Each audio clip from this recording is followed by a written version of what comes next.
આજે આપણે એક એવી ઘટનાની વાત કરીશું જેણે આખા ગુજરાતનું ધ્યાન ખેંચ્યું. બગદાણા વિવાદ. કેવી રીતે એક નાનકડી વાત, એક વાયરલ ઓડિયો ક્લિપના કારણે બે સમુદાયો વચ્ચે મોટા ઝઘડાનું કારણ બની ગઈ. ચાલો એની જ ઊંડાણમાં વાત કરીએ. જુઓ, આ આખા વિવાદનું મૂળ એક ફોન કોલ છે. પણ આ કોઈ સામાન્ય ફોન કોલ નહોતો. એ એટલો વાયરલ થયો કે મોટા મોટા રાજકીય નેતાઓ પણ એમાં ખેંચાઈ આવ્યા અને જોતજોતામાં બે સમુદાયો એકબીજાની સામે આવી ગયા. તો સવાલ એ થાય કે આ બધું શરૂ ક્યાંથી થયું? આટલી મોટી આગ લાગી કેવી રીતે? નવાઈની વાત એ છે કે એની શરૂઆત એક જાહેર કાર્યક્રમમાં થયેલી એકદમ સામાન્ય ટિપ્પાણીથી થઈ હતી. વાત એમ હતી કે એક લોક ડાયરાનો કાર્યક્રમ ચાલી રહ્યો હતો. ત્યાં જાણીતા કલાકાર માયાભાઈ આહિરે બગદાણા ગુરુ આશ્રમ વિશે વાત કરતા ભૂલથી મેનેજિંગ ટ્રસ્ટી એવો શબ્દ વાપરી નાખ્યો. હવે આ સાંભળીને ત્યાંના જ એક સ્થાનિક વ્યક્તિ નવનીત બાલધિયા એમણે માયાભાઈને ફોન કર્યો. એમણે ફક્ત એટલું જ કહ્યું કે ત્યાં મેનેજિંગ ટ્રસ્ટી જેવું કોઈ પદ નથી, ફક્ત ટ્રસ્ટીઓ છે. બસ આ એક નાનકડો સુધારો. પણ આ જ ફોન કોલ આખી ઘટનાની શૃંખલાની પહેલી કડી સાબિત થયો. એ સુધારાવાળા ફોન પછી નવનીત બાલધિયાનો આરોપ છે કે એમને માયાભાઈના દીકરા જયરાજ આહિરનો ફોન આવ્યો અને એ ફોનમાં જયરાજે એમને રૂબરૂ મળવા માટે કહ્યું. બાલધિયાના મતે આ કોઈ સામાન્ય મુલાકાતનો પ્રસ્તાવ નહોતો, પણ આવનારા સંઘર્ષની એક જાતની ચેતવણી હતી. અને થયું પણ એવું જ. જે વાત ફક્ત શબ્દો સુધી સીમિત હતી એ જોતજોતામાં હિંસામાં ફેરવાઈ ગઈ. 29 ડિસેમ્બરની રાત હતી. ઘટનાઓ બહુ ઝડપથી બની. પહેલાં તો નવનીત બાલધિયાના દીકરાનો ફોન આવ્યો. એણે ગભરાઈને કહ્યું કે એના ટ્રેક્ટરની ચાવી અમુક કારવાળા લોકો લઈ ગયા છે. બાલધિયા તરત જ ત્યાં પહોંચ્યા અને એમણે એક વરના કારને ઝડપથી ભાગતી જોઈ એટલે એમણે પીછો કર્યો.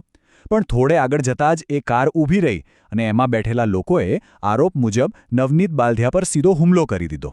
હવે આ હુમલાની વાત આમ તો સ્થાનિક સ્તરે જ રહેત, પણ એવું ન થયું. આખી ઘટના લોકો સુધી પહોંચી એક વાયરલ ઓડિયો રેકોર્ડિંગના કારણે, જેમાં બંને પક્ષના સમર્થકો વચ્ચે એકદમ તંગ વાતચીત થઈ રહી હતી. અને આ ક્લિપમાં જ આખા વિવાદનો સાર છે. એક તરફથી આરોપ લગાવવામાં આવ્યો કે આ હુમલો જયરાજે જ કરાવ્યો છે, એણે ફોન કરીને મળવા બોલાવ્યા. એનો બીજો શું મતલબ થાય? તો બીજી બાજુથી બચાવ કરવામાં આવ્યો કે અરે એ તો સ્નેહભાવથી મળવા બોલાવ્યા હતા. તમારી પાસે કોઈ પુરાવો છે? પુરાવા વગર જયરાજનું નામ આમાં ઘસેડશો નહીં.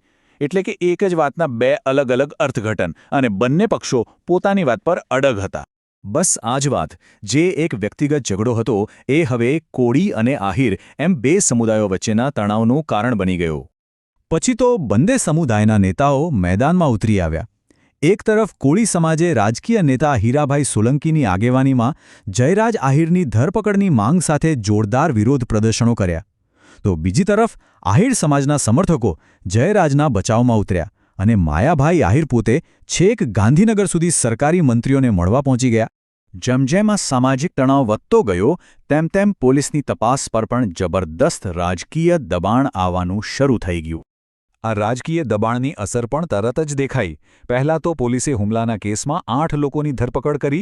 પછી મામલાની ગંભીરતા જોતા કેસમાં હત્યાના પ્રયાસ એટલે કે આઈપીસી 307 જેવી ગંભીર કલમ પણ ઉમેરવામાં આવી. એટલું જ નહીં, રાજકીય દબાણને કારણે સ્થાનિક પોલીસ ઇન્સ્પેક્ટર ડીવી ડાંગરની બદલી કરી દેવામાં આવી અને આખો કેસ એક નવા પીઆઈને સોંપી દેવાયો, જેની ઉપર સીધી દેખરેખ પ્રાદેશિક ડીવાયએસપી રાખી રહ્યા હતા.